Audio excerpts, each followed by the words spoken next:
Assalamualaikum warahmatullahi wabarakatuh. Selamat datang kembali di Rio Hotspot. Liga 1 di stop dulu ya. Tapi bukan berarti tim-tim Liga 1 ini nggak persiapkan tim. Apalagi tujuannya sama, ya di finish di 4 besar. Dan tentu tim 4 besar nggak mau dong kegusur sampai turun. Apalagi keluar dari zona 4 besar. Tujuan utama tim 4 besar tentu saja selain masuk ke Champion Series, tapi juga yang dikejar adalah peringkat 1 dan 2 di akhir kompetisi. Sebab posisi 1 dan 2 di akhir kompetisi otomatis akan mendapat jatah ke Liga Asia, baik itu Champions League ataupun AFC Cup. Kenapa sih tim-tim ini ngebet banget pengen main di Asia, bahkan sampai-sampai lakukan hal-hal yang di luar nalar seperti atur skor pertandingan di liga, nyogok sana sini, dan lain-lain.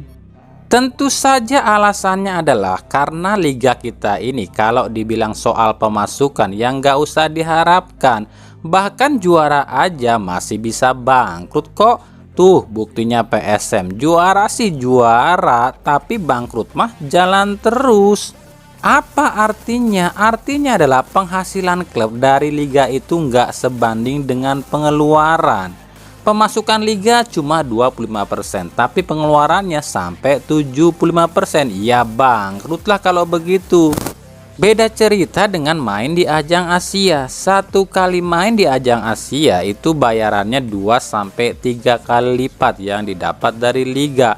Jangankan menang atau imbang, kalah aja dapat duitnya itu lebih gede dari menangnya di liga. Contoh nih, main di Asia tapi kalah, itu harganya misalnya ya dapatnya 500 juta. Nah itu lebih gede loh dibandingkan uang kemenangan di liga yang satu kali menang itu kalau nggak salah sekitar 200-300 jutaan.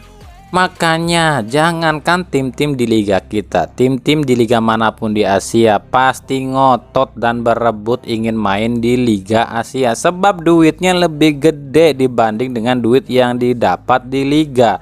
Tapi emang sih perwakilan Indonesia di ajang Liga Asia ini sejauh ini ya belum ada tuh yang bisa memberikan satu prestasi paling menonjol seperti juara ataupun apa. Pencapaian terbaik tim Indonesia di ajang Asia ini sejauh ini masih dipimpin oleh Persipura di tahun 2014 silam yang mampu sampai ke semifinal. Selebihnya nggak ada. Nah kita akan lihat nih tim-tim mana aja sih yang pernah masuk ke Liga Asia dari Indonesia dan sampai mana sih perjalanannya? Dimulai di tahun 2004, saat itu masih bernama Piala Winner. Indonesia diwakili oleh Persik Kediri dan PSM Makassar, tapi sayang keduanya pun gagal di babak grup. 2005, Indonesia diwakili oleh PSM Makassar dan juga Persebaya. Sama, ini pun gagal di babak grup. 2006 nggak ada. 2007 Indonesia diwakili oleh PSM dan Arema, sama dua-duanya pun gagal di babak grup. 2008 nggak ada. 2009 baru berubah nama menjadi Asian Champions League dan AFC Cup. Indonesia di 2009 diwakili oleh PSMS Medan dan berhasil tembus ke babak 16 besar. 2010 Indonesia diwakili oleh Sriwijaya FC dan Persiwa Wamena. Sriwijaya FC lolos ke babak 16 besar, sementara Persiwa justru gugur di babak grup. 2011 Indonesia diwakili oleh Persipura Jayapura dan juga Sriwijaya FC. Persipura tembus ke perempat final, sementara Sriwijaya gugur di babak 16 besar. 2012 Indonesia hanya diwakili oleh Arema Indonesia yang kala itu tembus sampai ke perempat final. 2013 Indonesia diwakili oleh Semen Padang dan Persibo Bojonegoro. Semen Padang lolos ke perempat final, sementara Persibo Bojonegoro justru gugur di babak grup. 2014 Indonesia diwakili oleh Persipura dan Arema Kronus. Persipura lolos ke semifinal, sementara Arema Kronus gugur di babak 16 besar. 2015 Indonesia diwakili oleh Persib Bandung dan juga Persipura Jayapura. Dua tim ini gagal alias gugur di babak 16 besar. 2016 dan 2017 nggak ada wakil Indonesia. 2018 Indonesia ini diwakili oleh Persija Jakarta dan Bali United. Tapi sayang, dua tim ini justru gugur baru di kualifikasi grup zona Asia saja, baru kualifikasi zona Asia loh, belum nyampe ke tahap putaran final. 2019 Indonesia diwakili oleh Persija dan PSM, sama dengan 2018, cuma sampai fase grup zona Asia alias kualifikasi aja. 2020 nggak ada sebab ada COVID. 2021 ini kontroversi. Sebab kenapa? Sebab PSSI memilih Bali United sebagai juara musim 2019 dan juga Persija Jakarta sebagai juara Piala Indonesia.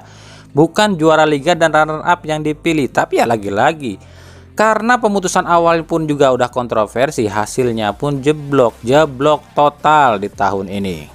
Dan musim kemarin ini pun lebih parah kontroversinya sebab PSSI ini memberikan keputusan yang lolos atau jadi wakil Indonesia di ajang Asia ini justru diadu antara juara tahun 2019 melawan juara tahun musim lalu, yakni PSM melawan Bali United. Ini kan aneh dan juga nggak masuk dalam logika. Tapi ya itu, kembali lagi, jalannya aja udah aneh, hasilnya pun pasti aneh. Dua wakil Indonesia di Asia di musim ini gagal total. Nah, itu tadi deretan klub-klub Indonesia yang pernah ikut ajang Asia sejak 2004. Nah, di musim depan dengan terbentuknya struktural PSSI yang baru, semoga saja dengan sistem yang baru akan melahirkan wakil Indonesia yang lebih berprestasi di kancah Asia. Nah, kira-kira siapa nih yang akan mewakili Indonesia di musim 2024-2025?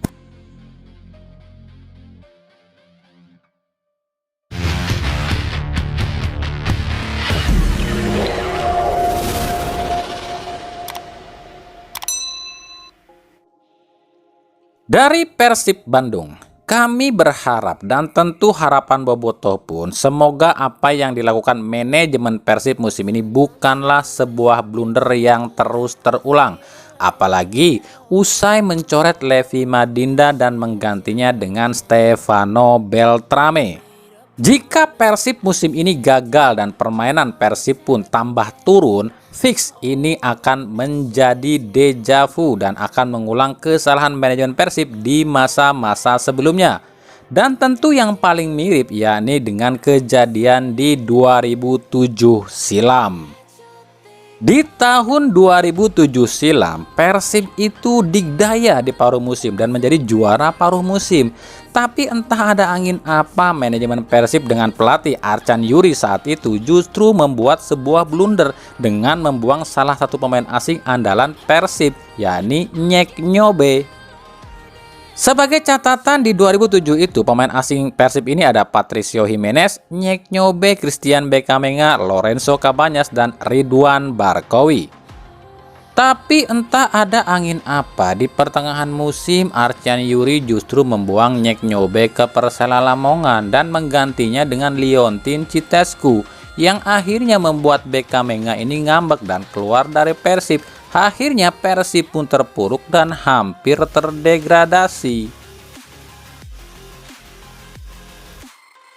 Musim ini pun sama, sempat menurun di awal musim, tapi dengan datangnya Boyan Hodak dan Levi Madinda justru 13 laga Persib tak terkalahkan. Tapi entah ada angin apa, tiba-tiba Hodak nggak mau mempertahankan Levi. Padahal faktanya sejak Levi datang, Persib ini sulit dikalahkan. Hodak justru mendatangkan Beltrame yang notabene pemain baru di Liga 1 yang harus adaptasi lebih lama. Hasilnya apa? Rekor unbeaten pun gugur dan Persib jadi sulit buat menang. Semoga saja ini bukan blunder ya dari manajemen Persib, sebab manajer Persib Haji Umumutar pun mengatakan ini adalah sebuah blunder. Nah, jika ini kejadian dan terulang lagi di tahun 2007 silam, siapa yang harus disalahkan?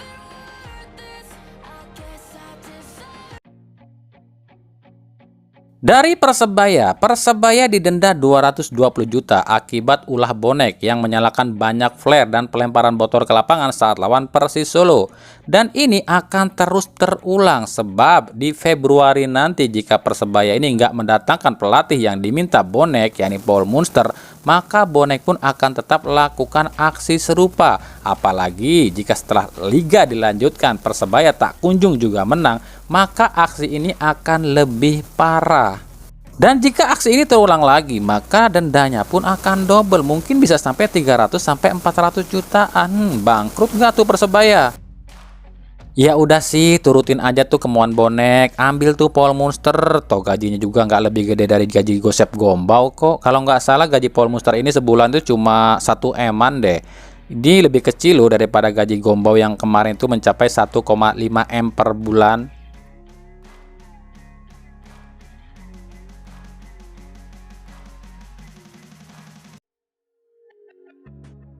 Dari Persija, manajemen Persija dihadapkan tantangan besar, tantangan berat nih. Hal ini usai pelatih Thomas Doll ini memberikan ultimatum pada striker Marco Simic. Menurut Doll, posisi Simic ini tergantung dari Simic sendiri di akhir musim ini. Jika tiap kali diberi kesempatan, Simic mampu tampilkan performa terbaiknya, khususnya mencetak gol, ya ada kesempatan akan dipertahankan. Tapi jika tidak, menurut Doll, sulit untuk mempertahankan Simic. Dan jika manajemen Persija nggak bisa atau nggak mampu melepas Simic, maka dirinya lah yang akan keluar dari Persija. Untuk Simic tergantung pada Simic itu sendiri. Ketika Simic dapat lebih banyak pemain dan bisa di top performa, maka kita pertahankan. Tapi jika tidak, kalian sudah tahu apa yang akan saya lakukan.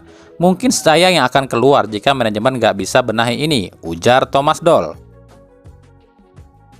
Berat nggak tuh? Lepas Simic berarti kan harus keluar duit gede tuh buat bayar utang ke Simic. Tapi kalau nggak dilepas, ya emang sih cuma Thomas Doll doang yang hengkang. Tapi apakah Persija akan lebih baik? Sementara Simic emang udah habis. Ya silahkan tunggu aja deh keputusan manajemen Persija.